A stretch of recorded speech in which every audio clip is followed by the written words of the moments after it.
ভরপুর ঘোরাঘুরি, ভরপুর খাওয়া দাওয়াই চলছেই তো জীবন। আসলে জীবনকে যেভাবে চালাবেন জীবন সেভাবেই চলবে, মানে এটা হচ্ছে আপনার উপর ডিপেন্ড করে। হাজবেন্ডের ডে অফ থাকা মানে আমার জন্য ঈদ, এটা ছোটখাটো একটা ঈদ বলতে পারেন। হাজবেন্ডের ডে অফ থাকাতে কি করেছি কি না করেছি, কোথায় গিয়েছি, এই নিয়ে থাকছে আজকের ভিডিও। হ্যালো এভরিওয়ান, আসসালামু আলাইকুম, welcome to my daily blog. তো প্রথম থেকে শুরু করা যায়। প্রথমেই বলেছিলাম হাজবেন্ডের ডে অফ মানে আমার ঈদ। আসলে এটা কেন বলেছি, কারণ তার যেই দিনই বন্ধ থাকবে ওই দিনে আমার হচ্ছে একটু ঘুরতে নিয়ে যায়। মনে করেন সবসময় তার সময় হয়ে ওঠে না, কিন্তু সময় করে নিতে হয়। ও যখনই একটু ফ্রি টাইম পাবে আমাকে নিয়ে ঘুরতে যায়।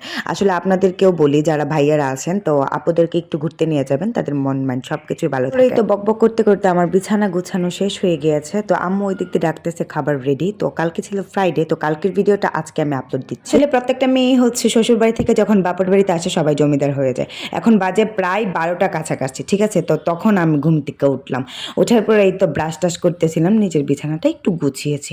এইটুকুই হচ্ছে বাপের বাড়িতে। চলে কেন জানি বাপের বাড়িতে আসলে মানে আম্মুর সাথে কাজ করতে মন চায় না, আর ওইখানে গেলে সব কাজ যেন আমার উপরে আইসা পড়ে, আর কেউ করে না কোনো কাজ। যাই হোক, এখন ফ্রেশ হওয়ার জন্য চলে যাচ্ছিলাম ছাদে। তো ট্যাঙ্কির পানি দিয়ে হচ্ছে আমি এখন ফ্রেশ হব। দেন বাথরুমে অনেক ঠান্ডা ছিল, ভাবছিলাম যে মানে হালকা একটু রোদ উঠছিল, যে পানি মনে হয় একটু গরম থাকবে, কিন্তু না ভাই, ট্যাঙ্কির পানি তো ট্যাঙ্কির পানি, তাই না? এত ঠান্ডা যা বলার বাহিরে, মানে দাঁতে লাগাইলি মনে হইতেছে যে দাঁত খুললে পড়ে যাবো গা।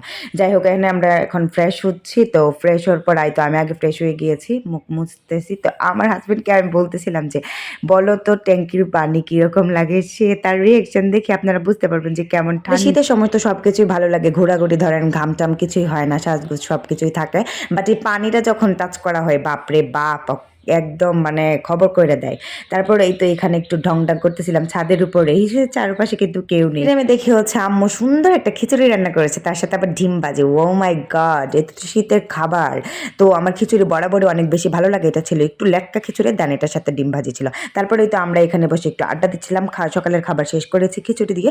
তারপরে এই তো দুপুরবেলা আব্বু মাছ নিয়ে আসছে। এখানে প্রায় 3 ধরনের মাছ আছে, বাট আমি একটা মাছের নাম জানি, সেটা হচ্ছে ওই যে পাবদা মাছ। আর এই 2টা মাছের নাম আমি জানি না, অবশ্যই আমি গিলতে পারি কিন্তু নাম জানি না। তো তারপর এই তো রান্নাবান্না শেষ করে আমরা এখন দুপুরের খাবার খাবো। তো দুপুরের খাবার আজকে ছিল হচ্ছে মাছ ভাজি, তারপর শুটকি ভাজি, মানে আলু দিয়ে ভাজি করেছিল, তারপর গরুর মাংস ছিল। মানে বাপের বাড়িতে আসলে শুধু ভালো বুড়া খাওয়া আর খাওয়া, খাওয়া আর খাওয়া। তারপরে তো খাওয়া শেষ করে এখন আমরা একটু মুভি দেখতেছিলাম। আর মুভির নাম জানেন কি? প্রিয়া আমার প্রিয়া। তো এটা ছিল শাকিব খানের। তো মুভিটা কিন্তু আসলে অনেক বেশি সুন্দর, অনেক আগের একটা মুভি, তো চাইলে আপনারা দেখতে পারেন। তারপর রেস্ট করা শেষ হয়ে গিয়েছে, এখন আমরা একটু রেডি হয়ে গিয়েছি, এখন চলে যাবো একটু কলেজ মাঠে। তো ফ্রাইডেতে যে এত মানুষ থাকে মাঠের মধ্যে, ভাই না গেলে এটা বোঝাই যায় না। এমনিতে তো সবসময় মাঠের মধ্যে মানুষ থাকে। তারপরে এই তো এই জায়গাটা ছিল একটা পুরানা জায়গা, যেটা এখানে আমাদের একদম প্রথম হচ্ছে তার সাথে আমার দেখা হয়েছিল, একটু জাস্ট 2 মিনিটের মতো কথা হয়েছিল। তারপরে তো কথা বলতে বলতে আমরা চলে গেলাম সুমন ভাইয়ের চা। তো ফার্স্টে আমরা ভাবলাম যে 1 কাপ চা খেয়ে নিলে হচ্ছে শরীর গরম থাকবে, দেন যেই ভাবা সেই কাজ। তারপর এই তো আমরা দুজন সুমন ভাইয়ের চা খাচ্ছিলাম। আসলে কলেজ মাঠে যাবো সুমন ভাইয়ের চা খাবো না, এটা তো কখনই হয় না, তাই না? তো চা তো অনেক বেশি মজা। তো তারপরে তো অনেকটা ভালো লেগেছে চাটা। তারপরে এখানে সুমন ভাই একটা সুন্দর নিয়ম করেছে, সেটা হচ্ছে আগে বিল পরিশোধ করবে, তারপর হচ্ছে চা নেবে। আসলে এটা অনেক বেশি ভালো লেগেছে, নয়তো এই সুমন ভাইয়ের চা অনেকে খেয়ে হচ্ছে টাকা মেরে চলে যায়। তারপর এই তো দেখেন কত কত মানুষ, আমি কি বলেছিলাম। তারপর আমরা এখান থেকে চলে আসছি, আসার পরে আমার হাজবেন্ডে বলতেছে আরেকটা চা খাওয়ার জন্য। আসলে ওই দিন আমরা কিচ্ছু খাই নাই, শুধু 2 কাপ চা খেয়েছি। আর বুট বাদাম খুঁজতেছিলাম, পাই নাই। তো সামনে তেরোপুটি যায় পাইছি, ওইখান থেকে নিয়ে নিছি। আর এটা খাচ্ছিলাম হচ্ছে রং চা। তো রং চা আমি সাধারণত খাইতে ভালো লাগে না আমার কাছে। তো তারপর আমার হাজবেন্ড বলতেছে এখানে চা নাকি খুবই ভালো লাগে। তারপর এই তো গরঙ্গবাজারে চলে গেলাম। যাওয়ার পরে এখানে একটু কসমেটিক্সের একটু কাজ ছিল, টুকটাক আমি ব্যান্ডটেন কানের দুল একটু কিনলাম আর কি। আর গরঙ্গবাজারে কিন্তু পরিবর্তন হয়ে গেছে, আসলে দিন দিন সব কিছুই যেন কেমন সুন্দর হয়ে যাচ্ছে।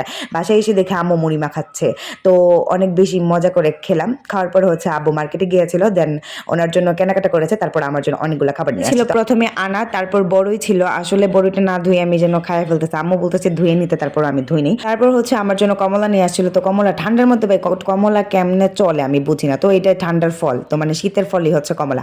তো তারপরে তো আমরা খাচ্ছিলাম। আর হ্যাঁ, আজকে খাইতে খাইতে হচ্ছে আপনাদের কাছ থেকে বিদায় নেব। তারপর এই তো এটা খাওয়ার পরে সন্ধ্যার খাবার শেষ করেছি, তারপর এই তো রাতের খাবারও শেষ করেছি। আজকে আমার সারাদিনের ব্লগ। তো ভালো লাগলে লাইক কমেন্ট করতে ভুলবেন না। আল্লাহ হাফেজ।